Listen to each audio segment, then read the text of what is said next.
पुराणों और शास्त्रों के अनुसार भगवान गणेश को प्रथम पूज्य माना जाता है।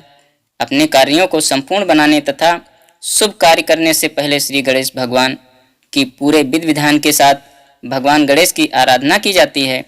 एक बार भगवान शिव को अपने वरदान के अनुरूप भगवान गणेश की पूजा करनी पड़ी थी तथा कई बार भगवान शिव तथा विष्णु को असुरों को पराजित करने कई रूप लेने पड़े थे।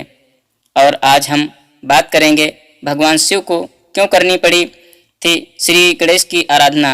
माना जाता है असुर बलि बहुत ही बलवान था, जिसकी कृपा से त्रिपुरासुर बहुत ही शक्तिशाली तथा बलवान बन गया। भगवान कार्तिकेय ने तारकासुर का वध कर दिया था। उसके 3 लड़के थे जिन्होंने देवताओं को नष्ट करने का प्रण ले लिया था तथा जंगलों में जाकर उन्होंने हजारों साल तक तपस्या करी, ब्रह्मा जी को प्रसन्न किया। और जब भगवान ब्रह्मा जी असुरों के समक्ष प्रकट हुए तब असुरों ने भगवान ब्रह्मा से अमृता का वरदान मांगा। ब्रह्मा जी ने कहा, एक यही वरदान है मैं जो तुम्हें नहीं दे सकता।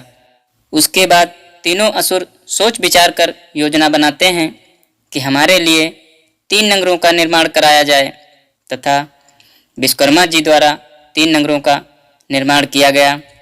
तारकाक्ष के लिए स्वर्णपुरी, कमलाक्ष के लिए रजतपुरी तथा विधुनमाली के लिए लौहपुरी का निर्माण किया गया तथा ब्रह्मा जी के समक्ष एक बहुत ही कठिन शर्त रखी, जिसमें त्रिपुरासुरों ने कहा, अभिजीत नक्षत्र के अनुसार ब्रह्मांड में तीनों नगर एक साथ आ जाएं और क्रोधजीत व्यक्ति उन्हें मारने के लिए असंभव बाढ़ का प्रयोग करे और असंभव रथ का प्रयोग करे।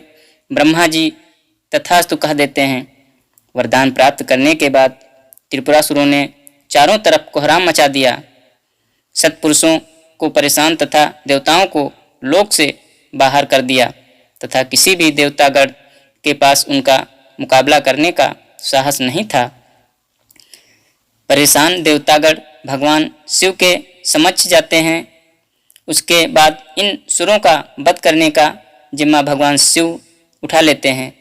सभी देवतागण अपना आधा आधा बल भगवान शिव को प्रदान करते हैं। इसके बाद असंभव रथ की तैयारी शुरू हो जाती है, जिसने पृथ्वी से रथ तथा सूर्य और चंद्रमा रथ के पहिए बनते हैं और सृष्टा सारथी बनते हैं।